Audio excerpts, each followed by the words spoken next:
Well, folks, there's going to be a major shakeup in the Pro Division next season. The 5-minute majors with a 3-1 win over the Scabs have just clinched promotion. They're going up to the top flight. Congratulations, guys. Thank you. All right, David, going to start with you. You had 2 goals in the third period, were able to turn the momentum of the game. How do you feel about this team, how they got all together? How does it work? I'll tell you, we just, 1 goal, we finally gave up a goal, but I think we needed to. It was about time. Ryan was awesome. The defense was just strong. We just took advantage of opportunities when we got them. All right, Todd, you've been sort of a spark plug since you've come on. How do you feel about this? How do you feel about getting ready for the bigger challenge coming up? It's very exciting. You know, we got a great team. They all know how to work with each other, and so it should be interesting in the pros. Can I add one more thing? Yeah, go right ahead. We got the 2 MVPs right here. Oh yeah, I was going to get to them. Yeah. All right, Carrie, Kate, got to say, you guys have played a long season. You played almost every minute. How do you feel right now, knowing that it's all going to pay off next season with the big promotion? I think it's going to be a good season. The team's really good. Got to get a few more players out, but strong team. All right, anything you want to add? Tired. Well, you've earned your rest, folks. Get ready to come back next week's Division II title and get ready to come back in season 11. Stand aside, Pro Division. The 5-minute majors are coming in. Yeah. All right, guys. Thank you, Andy. Thanks.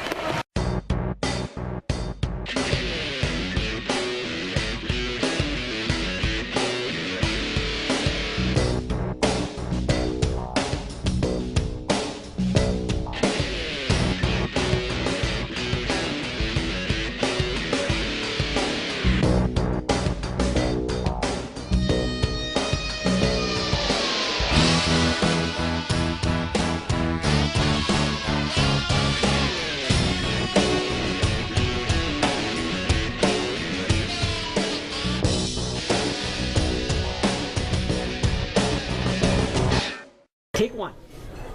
Well, 1 week down, 1 week to go in the playoffs, and we're ready for all the trophies, all the hardware, all the smiles, the crying.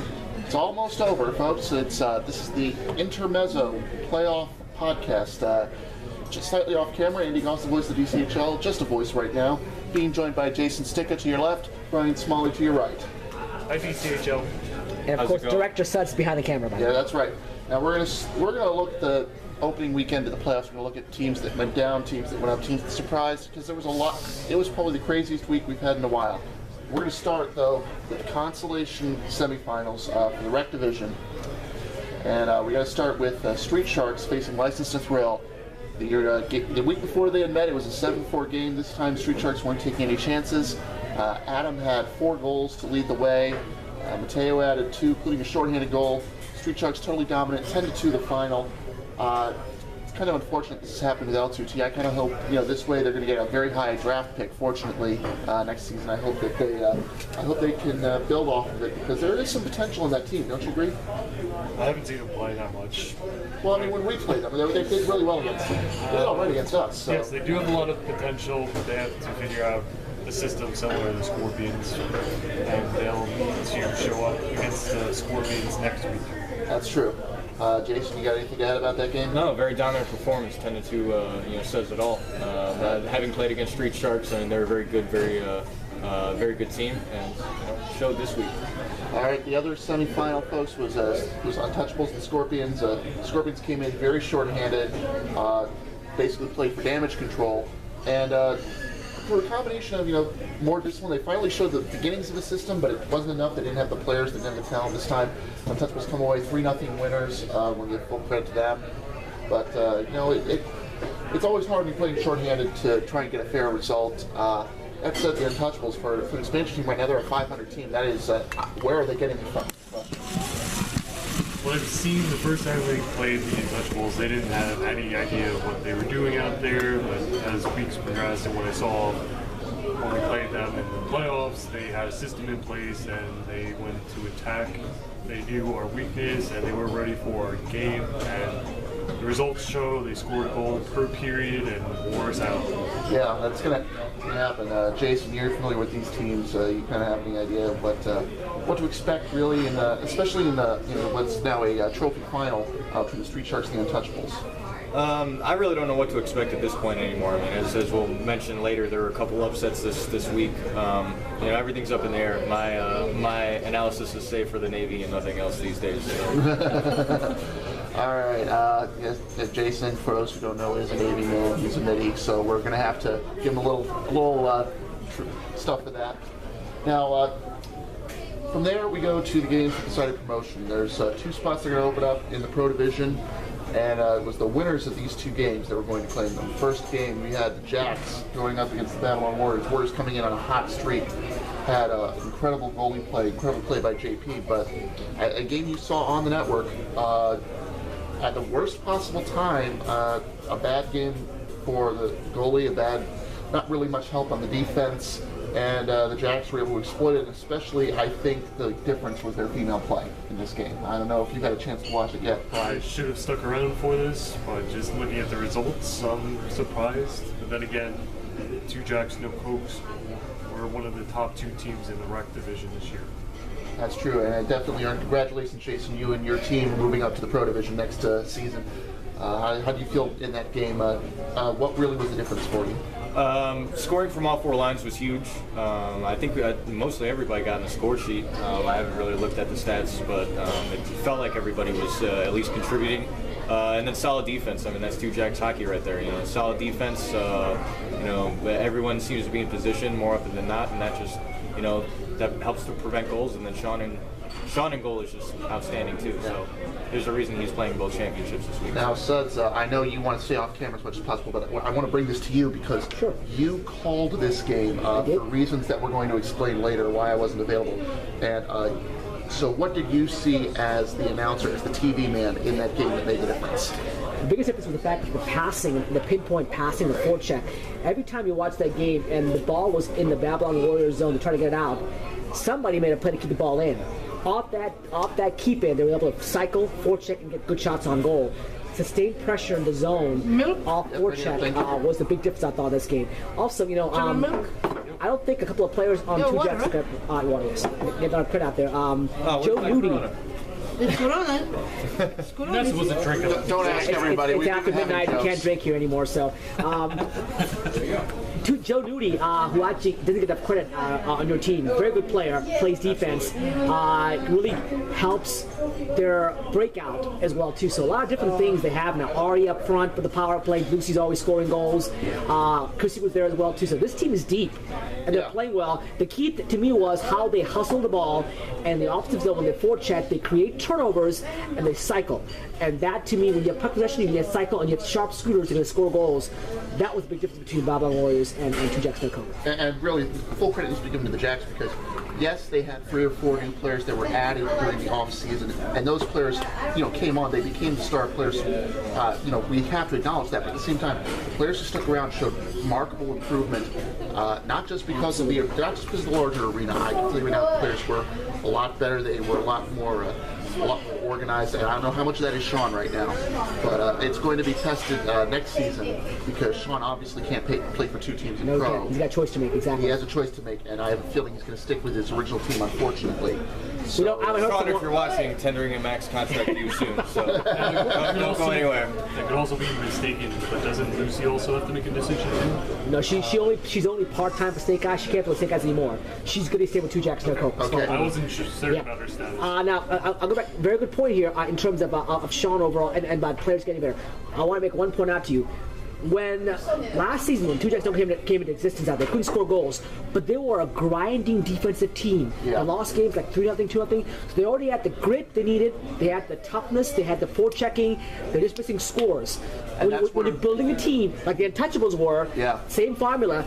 Start with defense and grinders, and then you can always add scoring, goaltending out. Right. Sean is a good bad goal. I think that's where Ari really made the difference for that team. And joining them in the Pro Division would be the winner of the 5 majors against the Scabs. Majors came in as about a 3-hour, 15-minute shutout streak. It did not last, unfortunately. First period, Mike Medina manages to break the spell, but an incredible run for them, and they were able to recover in time. David Lucas with 2 goals for the team was the difference maker. And the 5-minute majors, and this is something that's going to be very interesting. They are going up. They're going to be in the Pro Division, but we were talking about this on the way over. And this is a team that has benefited from the fact that they are able to take away shots that the other team is planning. Now, when they get to the next level, they're going to be people who are going to take shots out of nowhere. Now, when this comes together, how do you see the majors playing in the Pro Division when it's all said and done? Whew, that's a very good question. I mean, the play in the rec division is substantially different than the pro division. I see the 5-minute majors being a competitive team with their first year back in the pro division. Yeah, this is their debut in the Pro Division. No experience there. I see them competing for a playoff spot, but it could be a lower seed, and they could still take their lumps along the way, trying to figure out their new identity in an elite league. All right, do you think they'll be able to stay up? That's the real question. That's a very good question. I'm going to say yes, because of the talent and experience they have on their team. Yeah, I wouldn't pick them for being picked 7th or 8th, but who knows? Jason, this is your opponent next week for the Division II championship. How do you feel about them? I gotta tell you, I'm looking very much forward to this game. We lost them in a shootout earlier in the season. Yeah, first game of the season, we lost them in a shootout, and I myself personally have been itching for a little bit of revenge, and I'm sure a lot of people on Two Jacks going to poke at as well. So that's gonna be great. Majors 6-0-2, the Jacks 5-1-2. Can't make this a Suds. You want to add in your? Yeah, I do. Your question about how they're gonna do next season out there. And obviously we're analyzing these games right now this week out there, but I think they remind me a little bit of the NWO, a little bit of the Blue Barracudas, same style of play, defense comes first, grind comes first, so that always does well, but I think in order for them to be successful and be the top 4, top 5 teams, they gotta get more goal scoring. The lacking the goal scoring to be maybe a top 4 or 5 in the pro. Now, how they're going to do, we don't know yet because we don't know what the step's going to be. Who's going to go pro and who's going to go rec? We don't know yet, so that's going to probably determine if they can stay up or not. We'll see what I know. I know Blood Red is staying pro. I'm not sure what the roster will be like, but I think Blood Red may be one of the teams I think I would rate below 5. And we kind of have an idea of what it should be next season, but again, teams still need to confirm. It's Absolutely. all unofficial. Yeah, it's all exactly. And when we talk about promotion, 2 teams going up, 2 teams have to make way. Blood Red and Snake Eyes is one of those games where, and we talked about this last week, I reviewed the podcast yesterday. One of the things I said in passing was that a great goaltender can save anything. Surprise, surprise. Now, Tom couldn't make it. I don't know what it was. He's out of the country. He's out of the country right now. So they borrowed Todd from Babylon Warriors, who's coming off, who the previous game, just an hour before, had fallen to 2 Jacks and a coat. And suddenly the old Todd was back. And just as I had said in passing, a great goalie changed everything. And Honorbahn with the goal about 12 minutes left in the game, and then they just frantically play defense. It stuck. 2-1 victory for Blood Red, and as of now, Snake Eyes are dropping to the rec division. This might be the biggest surprise of the season. I'm even more surprised to hear that Blood Red actually played defense. You know what? I'm going to jump in here too. I'm shocked that this game is up. I am shocked because Blood Red not only played defense, they played it well. They played a good system, and Snake Eyes played hard. Snake Eyes had all their players there. They even had Lucy there as well too. They were loaded with players. They only got 1 goal, so give credit to Blood Red for finding a way to win that game. They showed me a lot of heart there, a lot of determination, and you know what? Showed the fact that if you play defense, you can do well. So that was shocking. But even then, this is my lock. This is my lock of the week, and I was wrong. My lock of the year, I was wrong. I picked the Snake Eyes over Blood Red, and that was a stunner overall. So. And you know what? The Snake Eyes picked a long time to go back to their old ways. Yep. This was a hard time scoring goals. Yeah. This is the team you've been saying they found a way on offense. They found a flow on offense. They didn't have any in this game, and it didn't look like they were too anxious to look for one. It's like they figured they could just turn it on any moment. So there you go. I don't know how much of this you've seen, Jason. So I don't know what to say. Not much, but I am surprised just looking at the rosters. I would have picked Snake Eyes as well. So. All right. The other game for relegation was the Chiefs and Cobra Kai, and this was an epic disappointment. Now, you two were not there yet. I'm going to tell you. Oh, that's right. You arrived midway through. I'm going to tell you what happened here. Cobra Kai had a goalie. They had 2 male players. They had 1 female player. They had nothing else. And this was just a disaster waiting to happen. They had to draft me into the game. That's how desperate they were. So we're playing the entire game 1 player short against the Chiefs, a team that loves to rush at you and loves to make you move. The Chiefs set records for most shots on goal, 53. And they set a new arena record with a 12-1 drubbing. I can't say that it's any shock given the teams on paper, but Cobra Kai, 1 season, they're the champions. The next season, they're going down. And you kind of have to wonder, just when did the wheels come off of this team? why did this game continue to play if the score was out of hand already? Because our policy is the fact that if the goal gets to be 10 goal differential or more, the losing team can ask for resignation and play time, but they didn't want to. They want to play it out. So give credit to Cobra Kai. They're like, you know what? We came here to play. We got 3 guys, and we got Andy filling in. We're going to tough it out. And they played the entire game. So let's give credit to people there, Matt and James and Leanne, who were there. Give credit and Ben and goal as well. Ben and goal, yeah. There was a lot of frustration, a lot of disappointment, but this team did not stop playing. They kept going. I'm glad to have been a part of it, to be honest with you. All right, here's how you go down minus 17 pounds in 4 weeks. You eat this once a week, once a day. All right, yeah, he's minus 17 in 4 weeks, and you work out like 5 times a day. FYI. All the other stuff you saw was mine. I'm taking up his spare calories. He's got pancake. I've got broccoli. See, I love broccoli. Yum yum yum yum, delicious. Now if you could just do something about this area right here. Well, that's about plastic surgery. Now broccoli is worth getting. I'll admit that.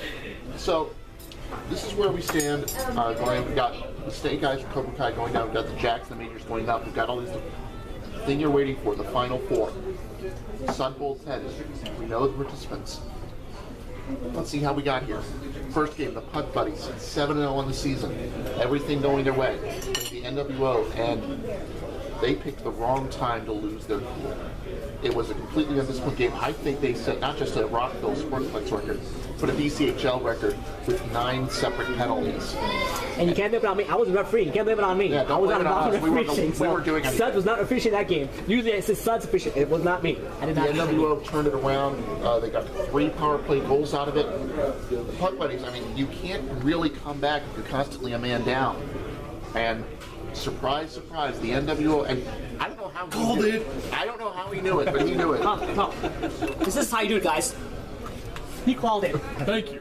No, it's the Scott Hall. He called it. NWO. But one pick I get right away. Even NWO finds the net eventually. The big upset. You know what? Question. If that was the money line odds, what would the odds be in NWO win that game? I would have been 3-1, at least 3-1. Yeah, at least 3-1 or 7-2. 350. So if you put $20 on NWO, you'd have like $70. That's good odds, by the way. So good job. Good job. Look at you doing basic math. Your GD teacher. Well, Matt was my major, so I'm a numbers guy. Yeah, you too, huh? I used to be a mortgage broker, so I know all about numbers. Good. So there we go, Brian. Good job, Brian. How you knew it, but you knew it.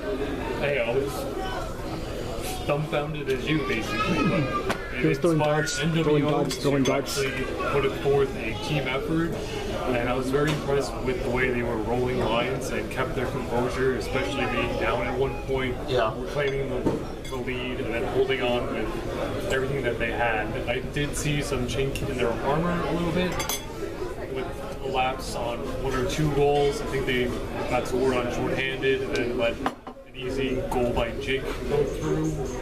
I don't remember the game entirely, but they're set up to take a good, I guess, stab at the championship in one something. All right. Now, May I add a comment there, Eddie? yeah. NWO was behind 2-0 this game early. They were down 2-0. And then there was a lot of, I wouldn't call it losing the cool, but I would call a lot of undisciplined penalties on the puck plays that changed them around the game. They were always PKing. And I thought the NW did one thing the puck plays never faced for. They played them tough and made them react. Usually NW puck plays have it easy overall. This time around, they made a wall. And how do you react when you meet a wall? Well, and puck buddies, they got a little frustrated and they created a lot of penalties for themselves. So they were almost enemies. Now, they may say, hey, some of the penalties don't deserve, but you know what? We have 9 penalties. It's way too many. I know that most of them were clearly deserved out there. So, give NWO credit for making them commit penalties in this case. That's a tremendous team effort. Exactly. Now, before we get to the last game, I'm going to take a break. We're going to work a little on our dinner because this last game is easily the single strangest game in the history of the DCHL, and it's going to require basically an entire segment by itself to try and make any sense out of it. It's a DCHL Classic already on the YouTube network. Yep. And you know what, guys? You know what? Pause the video now. Go check it out. Seriously. Come back and come back and tell us what you think about the game as well too. All right. All right. We'll be back after and on this, that guys. note, some of us need to save the world in the morning. So if nuclear Armageddon happens, number 1, you won't be watching this, and number 2, blame says. Yeah, there you go. Jason, thanks for joining us. Congratulations on being in the Pro Division. We'll see you on Sunday. We'll see you on Saturday for the summer tournament. We'll get to that later. See you then. The rest of you, go take a break. Go watch what we're about to talk about. We'll be back later. 2-2. All right. Just the camera. Take 33. Go ahead, guys. All right. Well, Jason finally decided to leave after messing up the first 17 or 18 takes. So it's just me and Brian here, and we got to talk about the last game. Now, you had a chance to see it. You know exactly why we had to save it for its own segment. But the Ducks against the Funk Masters. This game was played 2 weeks prior. The Funk Masters won after being down early. Everybody for the Ducks was there. Funk Masters missing, I believe, Simon Cantor, missing Nick Moser. So they had a couple of players missing. That said, they still played really hard, so that's not an excuse. First period, no score. A good pass coming in from Chris Barron, finds Josh Brooks on the side. He puts it home. It's 1-0 Ducks. That's how it stood after one. Late in the first period, and we're just bringing this up because it's going to set the table for later. Sorry, guys. Chris Calendar, Keith Ingram get into a bit of a tangle. I think one of the players winds up tackling the other. They're both sent off for 2 minutes. It was that kind of game. It was playoff intensity. Rough second. Now, I know I say tackle, but it was more like one player interfered and the other player took a whip. So, second period, Chris Calendar just took over. He had all 3 goals in the second period. Great passes coming in from Josh Brooks, coming in from the back even, including one moment as far as taking over where he actually bought an interference power play. And in the process, it was a bit of a controversial call, at least as far as I was concerned. Now, I sort of wondered what the refs were thinking. I've spoken to them later. I understand their thinking now. So when I say things in the heat of the moment as the commentator, you got to remember, what I say is simply, I'm trying to sell the drama of the game. I am not trying to get on anyone's bad side. Now, I've spoken to both refs so that they tell me, don't change how you're doing. I mean, Neil said, if I feel something's wrong, say that. But I'm not trying to make this league look bad. I'm not trying to upset anybody. That's pretty much how it goes from there. So anyway, the point is, Calendar has the hat trick, the natural hat trick in the second period. It's 4-0. The Funk Masters, once again, are just livid in their huddle. They're trying to fire each other up. And 30 seconds into the third period, Mario Duquette, right on the doorstep, able to knock in a rebound. It's 4-1. And on commentary at this point, I say, uh-oh, this game is not over. And part of that might have been opposite because you all know I picked them to win that game. But it wasn't over. The Ducks didn't know how to play from ahead for most of the game. They took an illegal icing penalty with about 8 minutes left. Keith Ingram converts the power play. It's 4-2. With 4 minutes left, they take another one, and Keith converts that as well. It's 4-3 all of a sudden. Oh boy. Yeah. Now, if you're on the Ducks bench at this point, you're kind of nervous, aren't you? I'm nervous just looking at the scoreline. Right.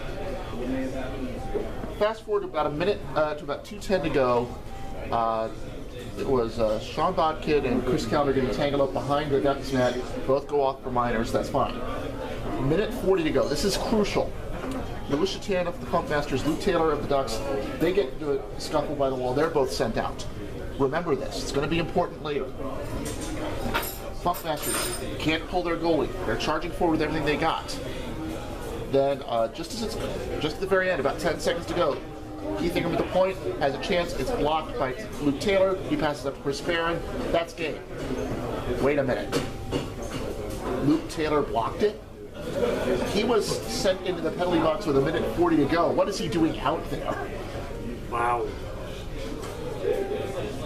After conversing with Commissioner Sudds, trying to figure out what this is, because we have not had this problem before in the league, as far as I remember. We figure out the correct call is a penalty shot. So Keith, who happens to be on the floor at the time, an MVP candidate every year he's been in this league, he's going one-on-one with Sean Sampson. We put 7 seconds back on the clock, and the ball is on his stick with a chance to tie the game and complete what would be one of the most epic comebacks in the history of the DCHL. I don't think I'm exaggerating when I say that. From 4-0 down, yeah. He makes the move in, makes one last deke at the last second, gets Sean to go the wrong way, has enough of an open net to do something with it, but can't put it in. Puts it just past the near post.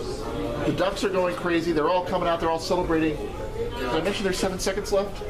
So after we clear the floor, The Funks pull their goalie. They've got 7 seconds to try and do something. They win the face-off, can't do anything with it, can't get it up in time, and now the Ducks can celebrate because at the end of probably the craziest game.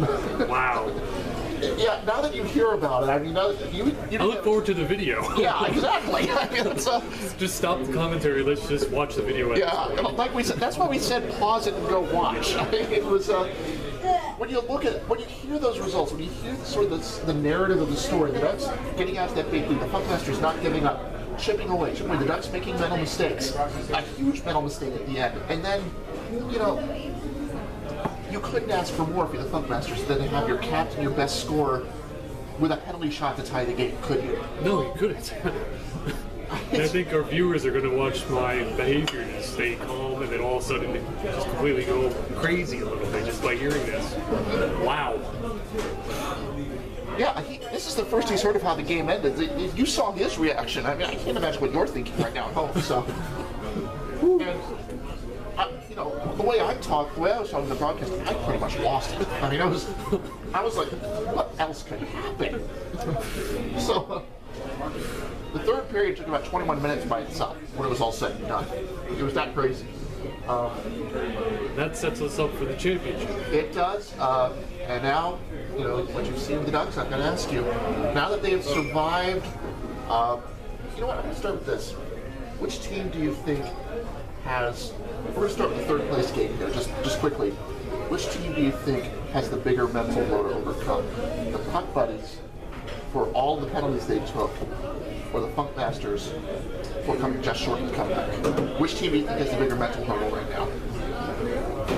I believe the Puck Buddies do. I mean, the team that goes undefeated in the regular season, and then they meet, as Sud said earlier, on the wall, commit too many penalties throughout the game. That's a tremendous hurdle to overcome, as opposed to a team that was almost there but couldn't get it done. I mean, Puck Buddies will need to regain their composure and play the championship caliber form that they were playing early on in the season and get that and use that motivation for next year, while the Funkmaster will just need to pick up the pieces and just get through this game in hopes of defeating someone who's a lot angrier than them at this point. Now, I had the privilege of talking to Luke Taylor yesterday, and I asked him what was going on in the bench, or what was going on, and basically the gist of what I have is that he is always focused on the game. That's to his benefit. He knows when somebody needs to come out. He's always willing to do that extra shift.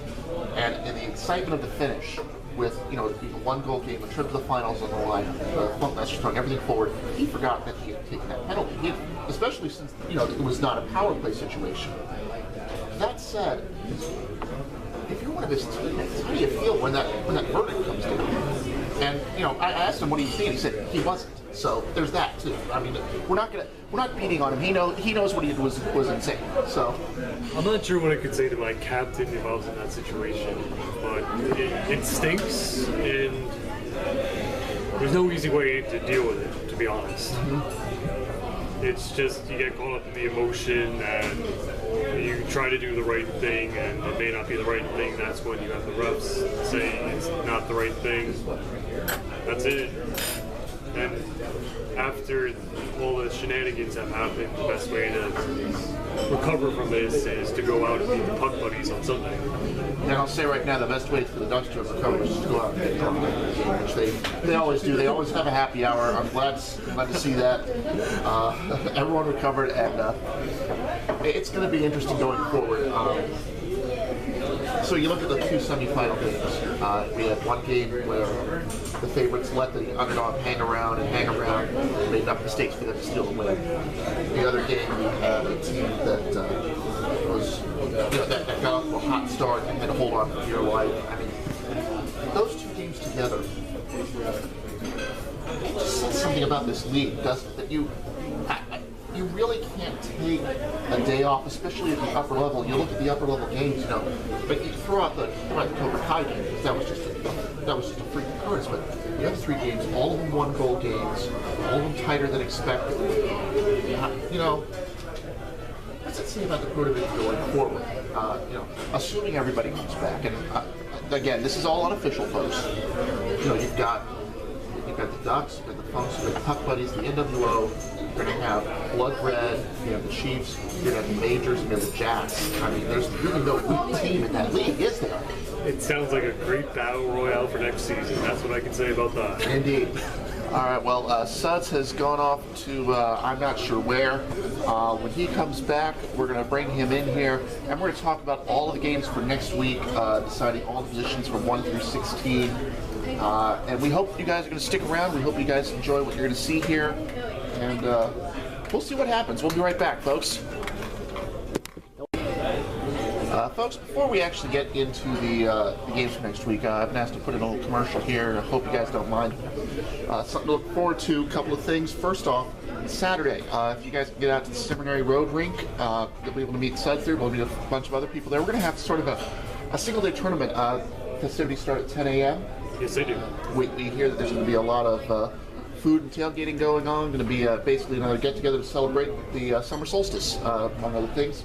Well, many pagan holidays. There you go. Yes, and in between, you're going to have. We're going to find out what the two sides are for the All-Star game. We already know the 36 participants, of course. If you go to the Facebook page, you can find them out for yourself. We want to congratulate everyone there. We did bring in one player from outside the league. It's somebody who was supposed to be on a team this season. He will be next season, so this is sort of just getting him used to the league as much as anything else. Yeah, it was supposed to be the MDHL All-Star, but I only picked one NBHL All-Star because I felt, I didn't want to take too many spots away from the DCHL players.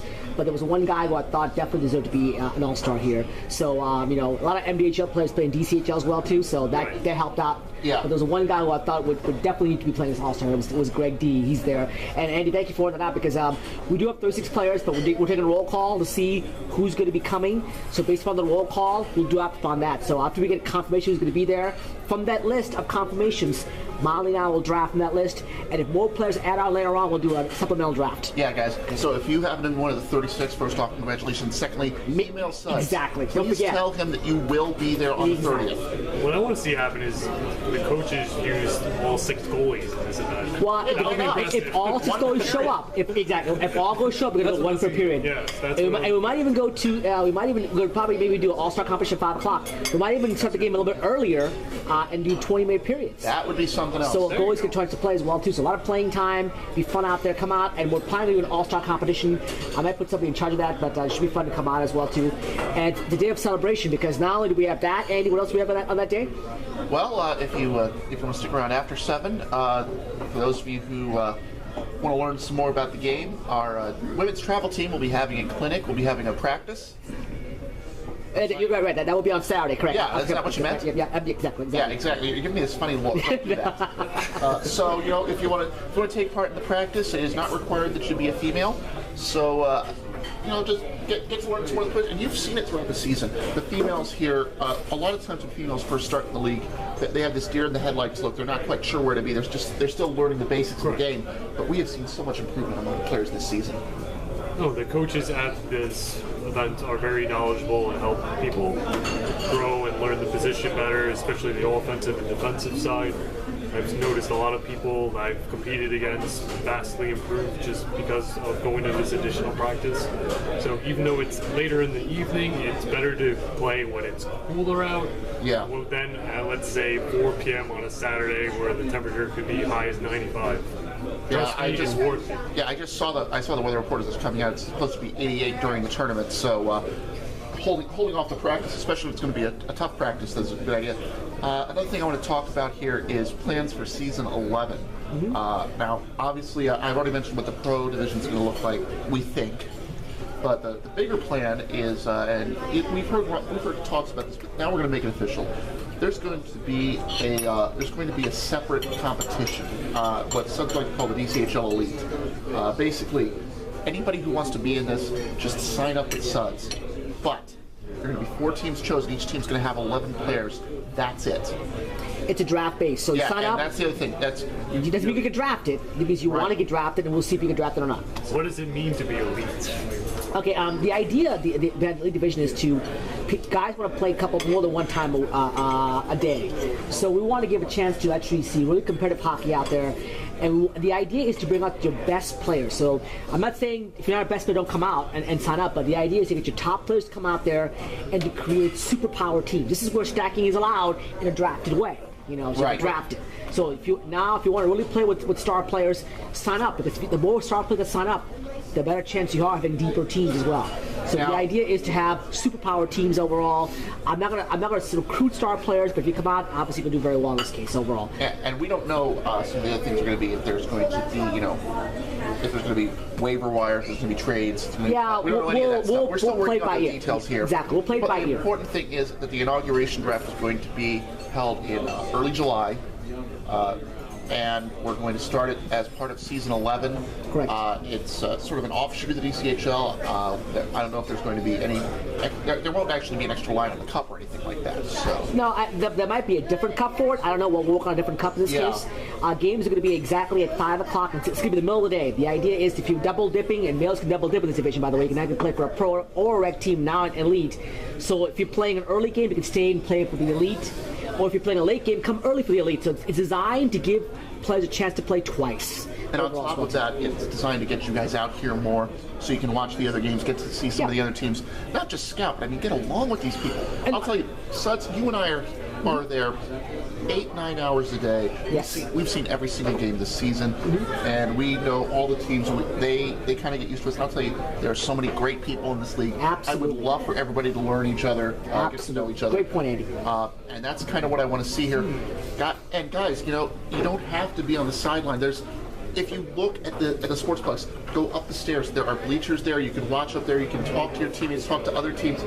This is really what DCHL is about. It's not just about the hockey. I mean, we're talking about the hockey here all the time, but It's meeting people, socializing, exactly. yeah, this isn't Making new These friends. should be more social events.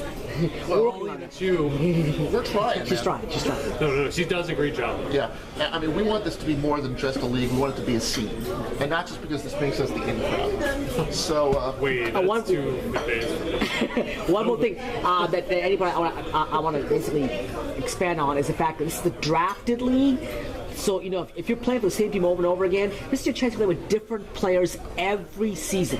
So every season is going to be drafted. This teams don't hang over. It's a one and done thing. Every season you get redrafted again. So you're playing with new players every season. Yep. It's a chance you can meet new people, play with new players. So if you're loyal to your team and you love your team, but you want to play with different people, here's your chance as well too. right. So now, good chance to be with. now, my understanding is we're going to choose the 4 captains basically at random, and they draft. I'm gonna, teams. I haven't decided yet. I'm gonna choose the 4 captains that I think are the most informed about the league, and I will do a Mel Kiper list. I'll give them a list of players in my rankings, right. so they can go off of that as well too. I will do that, and I may draft one of the teams too. We'll see. We'll see. We're trying to get the most informed people about this league to draft, because then they have a good knowledge for who to draft in. Right. All right, guys. We're going to take another quick break. When we come back, we will get to the games on Okay, Sunday. guys? Yeah, we're being given the check, so we're going to try and make this quick, guys. Thanks a lot. We're going to see you after the break. Camera. All right, folks. Now that we've had a little time to recover from that unbelievable game from this weekend, let's look forward to the next weekend. Starting at the bottom, and now we're here. L2T and Scorpions first game to talk about. A couple of teams had a very rough season in the rec division. This is the chance to go out on a high note. Let's see which team is able to adjust more. Ooh. Well, I do have a feeling this is going to go into a shootout. It's just that type of season for both teams. I know, really. All right, 13th is going to be a game where, team's going to get a little picture with the trophy. Going to be fun that way.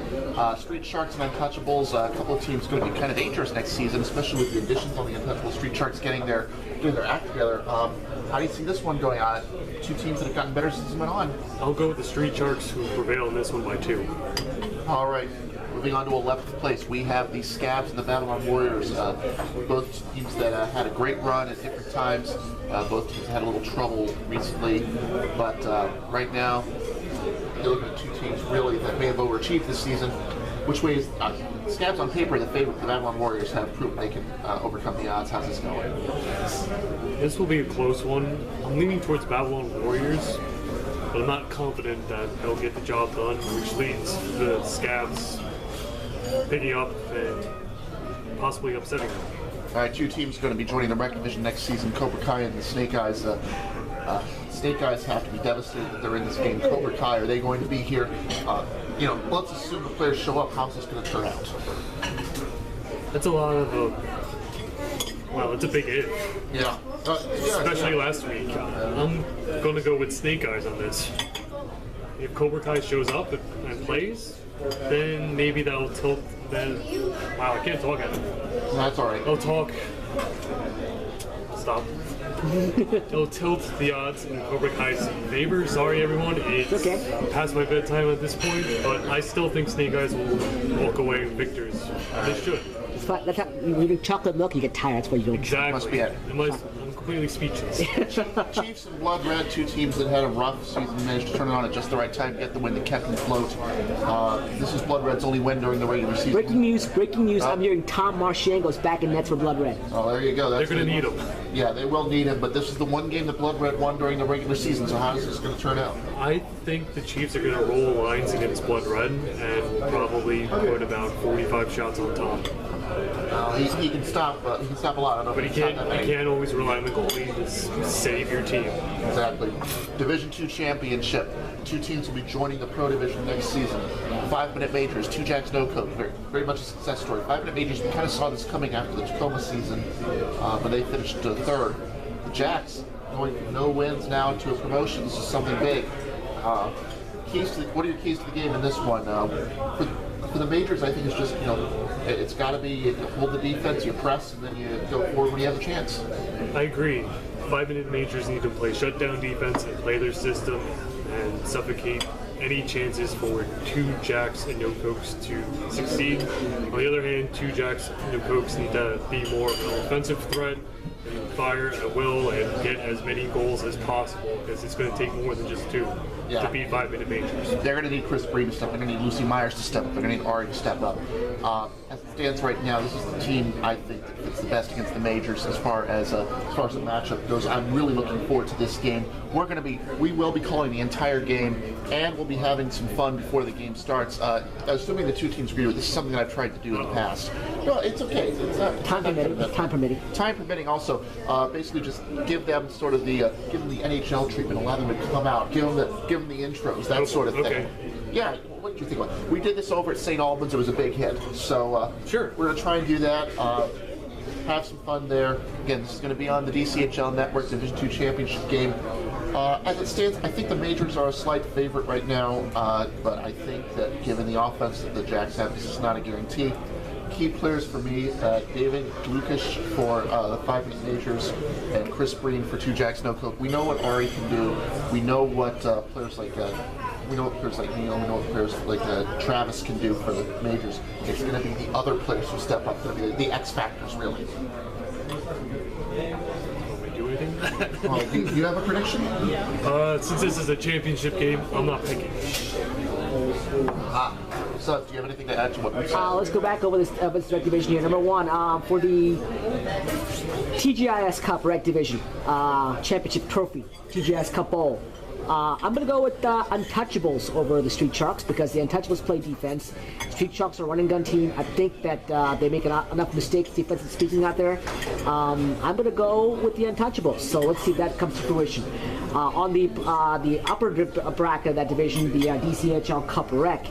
The key player to me is this place is going to be Joe Nudie. Controls the back end as well. If he plays well, I think I would put, if I'm setting lines in this game, obviously money line probably minus 150. I'm assuming on 5-minute major. By the way, if you actually bet on this game, go seek help. Well, I'm just trying to explain how the teams are favored on a numerical basis out there. I'm not encouraging you to wager on this game. That's all I'm saying. I'm trying to give you a picture of what the Vegas line would be in this case. It would be 5-minute major minus 150. I like two Jacks no Coke here. Take the plus 150. It's 3-2 odds on two Jacks no Coke. I like them to beat the 5-minute major. I think it's going to be a great game to watch as well too.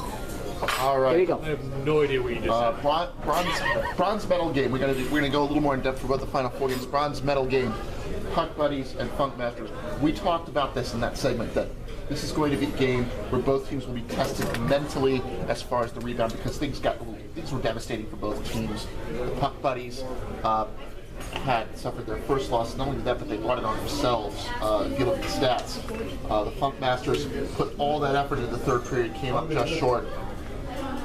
Right now, you're looking at Keith versus Jake, a great scoring matchup. The game during the regular season was 4-1 to the Puck Buddies. That game is available on YouTube, of course, as it turns out.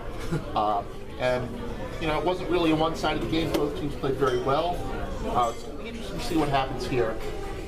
For the Funk Masters, in order to win this, they've got to have people commit to D. They've got to make sure that players like Simon and even Keith, when he drops back, can commit and keep Jake off the score. They need somebody else to beat them.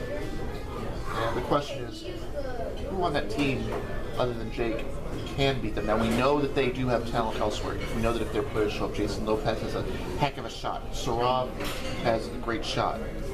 But what's going to happen down the line in that game? The Puck Buddies will find redemption and prevail. All right. My thoughts on that game quickly here, guys. The question is going to be, the skill level doesn't or the analysis part in terms of the actual stats doesn't bother me here. It's which team mentally is more shocked from those two losses. There were devastating losses out there. Which team is more down? That team that's more down will lose. I don't know which team that is. I can't tell you, but it's a psychological game in that game. Yes, Whoever is more up is going to win that game. By the There way. you go. I would hope that the best team would be more up for that game than But you never know. They were a perfect record. They lost in a big way. So are they going to? Yeah, you called it. But are they going to be up for it? We'll find out this coming Sunday. Yeah, we don't know what's going on there. Mentally, we can't be in their hands, so we don't know what to do. Yeah, we just got to hope for the best. And now, the ones you've all waiting for, 6 o'clock starting time. If you want to watch it, that's when you got to get there. It's going to be at 6 p.m. Sud Bowl 10. This is it. NWO, Ducks. These two teams played their hearts out. There they are. Both of them 4-3 winners. The NWO, we know their style. We know what they do. They slow the game down. They look for the opening. They try and make a pass to get there. The Ducks run and gun. Get the fast break. Get the counterattack. The stars are going to be out there. You got Chris Callender, Chris Barron, Luke Taylor for the Ducks on the front line. For the NWO, you got players like Mike Johnson, Bill Nardi, Jason Liberte. The goalies are going to be tested. Sean Sampson, Roderick Cruz. The defensive players, you got players like Allison Chatham and Aaron Lawler for the NWO. You got players like Honey Jerkin and Tracy Bannister for the Ducks. There are so many good players in this game. Which individual out there really has to step up the most, do you think? wow. That's a very good question. Too bad I don't know any of the players. Well, I guess I am asking the wrong guy. Suds, you know all these players as well as we do. Which player do you think the pressure is on the most in this game? Who has to make the biggest impact? It's a very good question. I'm going to put down actually the goalie, Sean Sampson. All right. And I'm going to divert a little bit here, just for 1 second here, guys.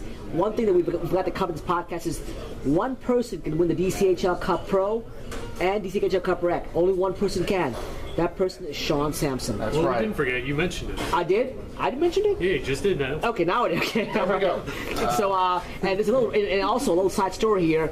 Sean was brought in his first ever season. The goalie for the Ducks that time was Roderick. And NWO was going pro, and Roderick, they needed a goalie. Roderick had a choice to stay with the Ducks in rec or go to NWO Pro. And he made a choice, despite, shorts from Ducks that wanted to keep him, to go pro. And Sean came in as a rookie goalie, was signed to the Ducks. Look where he is now. What a great story there. Nice. And now they're playing against each other. NWO Roderick against Sean Ducks, FYI. That's going to be something else. So you say the big pressure is on Sean Sampson. I think Sean's got to make some good saves here because they'll see some shots out there. Sean's got to be strong on nets. I'm going to go and say that I think the big pressure here is on somebody I haven't even mentioned yet. Okay. Jamie Cook for NWO. I say this because he's a player who prides himself on being a defensive player, on being a two-way player, but they're going to need him to stay back and stay at home because those players are really fast. Jamie is the one with the experience playing against lightning-fast players. He has played he's played for national teams in this, a long time ago. Experience does help, absolutely. He has the experience. He's the one who's going to need to shut down those breaks that are coming in from Chris Callender, who might be the fastest player in the league, to be honest with you. Correct. He's going to need to make sure that Chris Barron and Luke Taylor's passes get interrupted. The pressure will be on him to keep that defense organized. Honestly, the way this is going, we saw the first game, again, it's on the DCHL network. We got lucky there. Yes, if you want to see what this game was like in the regular season, it was the last game of the season. Regular season out there, we came to a 1-1 shootout tie. It's on the DCHL YouTube multimedia page. Go watch it, get a feel for it, because these two teams will play again this Sunday for the Cup. And what I saw there was that the NWO dictated the pace. They were to slow the Ducks down. They made it their game, and it was still only a tie. Yes. I think that in this case, I think that the Ducks will find a way. I think that Chris Callender will get the winning goal. If he does, he's gonna be the Conn Smythe winner. He'll be the one leading the victory lap. So I think the Ducks are the slight favorite in this one, but honestly, it's not something that you would put a lot of confidence in. This is a really close game. This is a really good game. I think Andy verbalized it perfectly. This is a very close game. If you're making a pick here, it's like 52-48. That's kind of odds you're picking up right here. That close out there. Yeah. I'm with Andy, the Ducks in this case. I just feel like they may be able to do it. They played the NWO style last week. The last regular season, they actually did pretty well. The 1-1 tie. They know how to play that style now. I think they're going to find a way to overcome it. And one other thing, guys, to know about: 4 seasons ago, the Ducks were a rec team that didn't win any games out there. With Tracy and Honey as captain, they won the TGIS Cup rec. Nice. The next season, they won the DCHL Cup rec and got promoted to DCHL Pro. The very next season, they won the TGIS Cup Pro. Now here we are, the 4th season of progression here.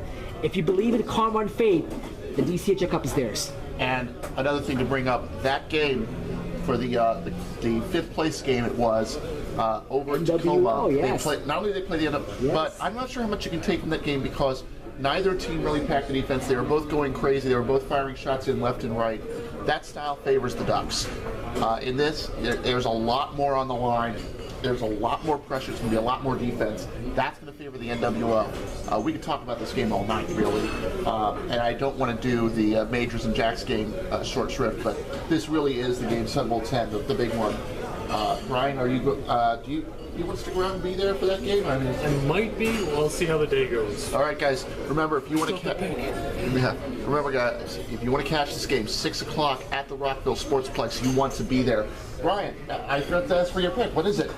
There's only one thing that can beat karma, and that is dark horses. Therefore, I'm sticking with NWO this week. All right. Well, and by the way, if NWO does win the cup, expect the Hulk Hogan music and the NW music coming out for the trophy competition out there. So Jamie and Jason, you're going to be embarrassed. I know it. I get it. But the name NWO had a meaning that you kept that name. So expect Hulk Hogan's Voodoo Child to come out and the NWO so Red and Blue. DCHL is turning into the WCW. It's the WCW and DCHL version for the trophy competition out there. That's why. Well, there we go. I already warned you ahead of time. So yeah, unfortunately you have. Guys, this is going to be a heck of a week coming up. We had a heck of a week last week. I'm telling you, after this is done, go watch the Ducks and the Funk Masters again. Watch it until you can make sense of the last minute because it took me forever to do it, and I was the one calling. Hey guys, 2 more quick things here. I'm gonna put back my camera. You see my lead button now, right? About here. Okay. All right. Come out social-wise. Molly's worked extremely hard on this tournament, summer's tournament out there. We have free food. Come out. People always say, I want to meet new people. Well, here's your chance. It's in Virginia. We have a lot of people in Virginia that play out there. So come out and support it. Even if you're not playing, come on, have fun, tailgate, meet new people as well too. Number 2, Champion of Champions the next weekend, June 30th, All-Star game followed by 2 Champions game where the NAA Bears, a former champion, will come down to play our rec champion and also our Mother's Day tournament winner. Was it Mother's Day? Yes, it was. Crystal City Rockers. Mother's Day tournament. So many tournament. I forgot what tournament was out there. But thank you, Andy. Mother's Day tournament winner Crystal Rockers will come out and play the pro champion. So it'll be fun to come out and watch them play as well too. Nice. So we'll see you hopefully this weekend. I'm gonna get back to Andy here. Yep. All right, guys. I'm gonna tell you right now. Next week we're gonna have the review of all the games. We're going to look forward to next season. I'm hoping to get John Romps here to do this one. We're going to try and get Neil Rombio here to do this one, the junior referee. But for now, I want to say thanks to Suds for constantly going out to IHOP and buying dinner. Brian, I want to thank you for all the times you've come by. You're welcome. I had a pleasure. And guys. And by the way, thanks Jason too for sticking around earlier. Yeah, Jason, thank you very much. Guys, it's been a great season. Let's finish it on a high note. Sun Bowl 10, like I said, 6 o'clock, Rockville Sportsplex. We're going to try and get this on camera, get this on as many cameras as possible. You'll hear me, you'll see Suds, we'll be there, it'll be the big party. Can't wait to see it. So, until Sunday, keep cool. This is The Voice, going silent.